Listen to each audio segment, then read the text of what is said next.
I did reach out yesterday to Letitia James's spokesperson, and when these allegations first came to light, they did provide a prompt response alleging there was a weaponization of the justice system, some type of political payback.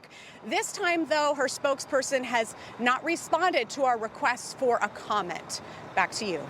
Well, we'll wait for that. Lana Austin, thank you for joining us live there. We do appreciate that. I want to bring in now Amy Robbins. She is here with us on the set. She is the host of the Amy Robbins Show. Amy, good to see you on set. How are you? Great to see you guys, too. Thanks for having me. Absolutely. So we've covered the civil Trump suit, the trial that went on forever. There were so many, by the way, to keep tally of all the lawfare that we've seen. And now you have this full circle moment of what the AG accused and charged the president, Donald Trump, of. Now she is being indicted by a grand jury, or at least we're seeing subpoenas issued by a grand jury now on the very same charges. What are the odds of that? It's just irony all around, and I can't help but laugh at where we find ourselves now, because you're sitting here saying this is somebody who ran in 2018 on making promises that she was going to take down Donald Trump. And I don't know if these people just continue to think that they are above the law and that what they do is just never going to get found out. But this should be a really big wake-up call to any other Democrats who have some skeletons in their closet that someone's coming from you, and it's going to be found out. Totally agree. She really did go out of her way, by the way, with this case.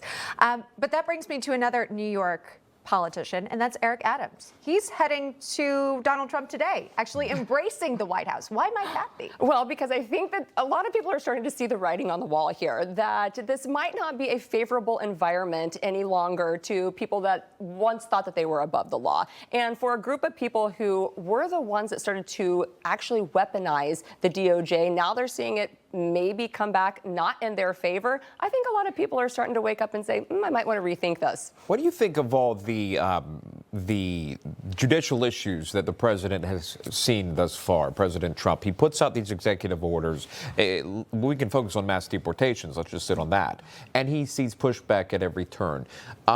Do you see that as politics playing a role? Well, it absolutely is politics playing a role, because at every turn they're trying to stifle his agenda. They know that the American people went to the polls to vote for stronger borders, better immigration policy, keeping Americans safe, making our economy stronger. And if they can at any turn inhibit that, then maybe they can start put the blame on him and say, you know what, this is why we didn't want him in office. And yeah. You know, immigration was such a strong issue that the president ran on. The economy was another focus. And just this week, we saw the announcement of the trade deal with the UK, right? Amidst all the news, it was almost lost, but we focused in on it. And this is really a big deal. It shouldn't be overlooked. It shouldn't be overlooked, because it is a really big deal, because we've got to stop looking at these tariffs as taxes and look at them more as leverage. And this UK deal really showed us what a strong economic weapon these tariffs can be. I mean, opening up U.S. exporters to a potential 10 to 15 more billion dollars of expanded growth, that's incredible. So it's important that he continues to stay nice and tough in his tactics and make some deals with our allies. There's a White House press briefing happening at 1 p.m.